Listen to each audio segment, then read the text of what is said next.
नक्षत्र मंडल में घूमते हुए ग्रह कभी तो अपनी उच्च की राशि में प्रवेश कर जाते हैं और कभी वह नीचगत अवस्था अथवा सूर्य के प्रभाव से अस्त हो जाते हैं। 18 अक्टूबर को सबसे अधिक शुभ ग्रह देवगुरु बृहस्पति का राशि परिवर्तन होने जा रहा है और वह अब मिथुन राशि को छोड़कर अपनी उच्च की राशि कर्क राशि में प्रवेश करेंगे। देवगुरु बृहस्पति ही एकमात्र ऐसे ग्रह हैं जो व्यक्तियों को जीवन में धन, संतान, शिक्षा, दाम्पत्य जीवन, भाग्य एवं लाभ के स्वामी ग्रह माने जाते हैं। आपकी जन्म कुंडली में यदि देवगुरु बृहस्पति की अच्छी स्थिति हुई तो जीवन में आपको इन सारे क्षेत्रों में कामयाबी मिलेगी। विस्तार की सारी योजनाएं जीवन में फलीभूत होगी। इसी संदर्भ में आज मैं सूर्य प्रधान सिंह राशि के ऊपर इसके पड़ने वाले प्रभावों को लेकर आपके समक्ष उपस्थित हुए हैं। आप इसे चंद्र राशि अथवा नाम राशि के आधार पर देखने का प्रयास कर सकते हैं। दरअसल सिंह राशि के लिए वर्तमान समय बहुत अधिक सुखद नहीं माना जा सकता है।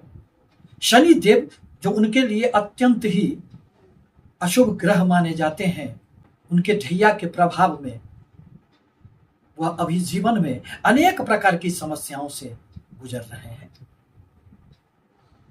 और शनि देव तो अभी वक्रगत अवस्था में है। अतः अष्टम भाव में आकर शनि देव उनको अनेक प्रकार से परेशानियां उत्पन्न कर रहे हैं। उनकी तीसरी दृष्टि कर्म भाव पर पड़ने से कर्म में हमेशा ही हलचल की स्थिति बनी हुई है। परिश्रम के उपरांत भी आपको सफलताएं कहां मिल रही है, परंतु अब तो समय बदलने वाला है। अब देवगुरु बृहस्पति आपके द्वादश स्थान में, व्यय स्थान में उच्चगत स्थिति में आकर आपके जीवन में अनेक प्रकार की सफलता देने का प्रयास करेंगे। जीवन में धन ही सब कुछ नहीं होता है, इसके साथ ही साथ मन की शांति भी आवश्यक होती है। देवगुरु बृहस्पति तो ज्ञान के देवता है। यह आपको अब अपने भीतर प्रवेश करने के लिए, अपने आप को समझने के लिए भी द्वादश स्थान में आकर बाध्य करेंगे। बीते हुए जीवन की हर प्रकार की समस्याओं को पुनः एक बार फिर से उस पर दृष्टिपात करने के लिए बाध्य करेंगे। धर्म के प्रति मन में आपकी रुचि बढ़ेगी। देवगुरु बृहस्पति तो आपके लिए अत्यंत कारक ग्रह माने जाते हैं। वह आपके पंचम त्रिकोण भाव एवं अष्टम भाव के स्वामी हैं। अतः जीवन में चाहे शिक्षा हो, चाहे संतान की उन्नति, प्रेम संबंध, शेयर, सट्टे, लॉटरी, आकस्मिक धन लाभ अथवा बुद्धि ज्ञान की बातें हो, इसके लिए तो देवगुरु बृहस्पति ही उत्तरदायी हैं। अतः अब वह अपने उच्चगत स्थिति में आकर जीवन में कुछ दिनों के लिए वह आपको निहाल करने का कार्य करेंगे। अनेक प्रकार की बाहरी स्थानों से आपको लाभ होंगे। समुद्री यात्राएं होगी। विदेशों से संबंधित यदि आपके किसी भी प्रकार के कार्य व्यवसाय चल रहे हो तो उसमें आशा से बढ़कर सफलताएं मिलेगी। विदेश जाना सहज हो जाएगा। मल्टीनेशनल कंपनियों में यदि आप कार्य कर रहे हैं तो उसमें भी आपको उन्नति होंगे। विदेश में बसने की इच्छाएं हैं तो यही वह समय है जब आप इस पर अपना निर्णय कर सकते हैं। व्यय तो थोड़े बहुत होंगे, परंतु वह व्यय अशुभ कार्यों में नहीं होंगे। घर में कुछ मांगलिक कार्य हो सकते हैं जिसमें आपके व्यय होंगे। धार्मिक यात्राओं से आपके मन में प्रसन्नता का भाव उत्पन्न होगा। देवगुरु बृहस्पति जहां भी बैठते हैं वहां से उनकी 3 अमृतमय दृष्टि मानी जाती है। अब देवगुरु बृहस्पति अपने पंचम दृष्टि से आपके सुख स्थान को देखेंगे।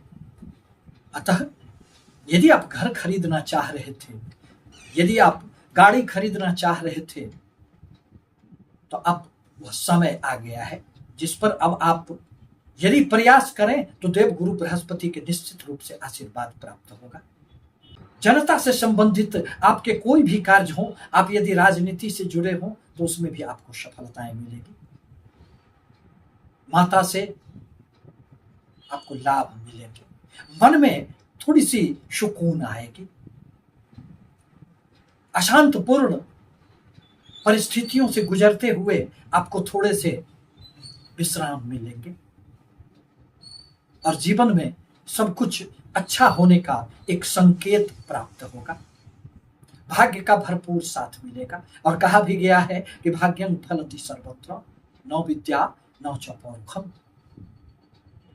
देवगुरु बृहस्पति की सप्तम दृष्टि अब आपके छठे भाव पर पड़ेंगे, जो प्रतिस्पर्धाओं का भाव है। यदि कोई छात्र विदेश जाकर पढ़ना चाह रहा था और उसमें संयोग नहीं बन पा रहे थे, तो अब वह समय आ गया है। आप विदेश में जाकर उच्च शिक्षा के लिए यदि प्रयास करते हैं तो उसमें आपको निश्चित रूप से सफलताएं मिलेगी। आप यदि ऋण लेना चाहते हैं अपने व्यापार के लिए, उसमें भी सफलताएं मिलेगी। शत्रु अब आपका बहुत अधिक अहित नहीं कर पाएंगे। जीवन की प्रतिस्पर्धाओं में आप आगे निकल जाएंगे। कोई बहुत बड़ी स्वास्थ्य की समस्याएं भी इस अवधि में नहीं आएंगे। देवगुरु बृहस्पति की नवम दृष्टि अपनी ही राशि मीन राशि पर पड़ेंगे, जो आपका अष्टम भाव है। अष्टम भाव तो आकस्मिकता का भाव होता है, अतः पैतृक संपत्ति से आपको लाभ होगा। पैतृक संपत्ति में हर प्रकार की यदि कोई समस्याएं थी वह भी दूर हो जाएंगे। यदि आप रिसर्च के क्षेत्र में हैं, पीएचडी कर रहे हैं, तो यह समय आपके जीवन में एक वरदान साबित होगा। शेयर, सट्टे, लॉटरी से भी आपको लाभ होंगे। इस प्रकार कहा जा सकता है कि देवगुरु बृहस्पति भले आपके द्वादश स्थान में हो, परंतु अपने ज्ञान के द्वारा आपको अनेक क्षेत्रों से लाभ देने का प्रयास करेंगे। हमारी बातें यदि आपको अच्छी लगती हो तो हमारे चैनल को निश्चित रूप से लाइक एवं सब्सक्राइब करें। धन्यवाद।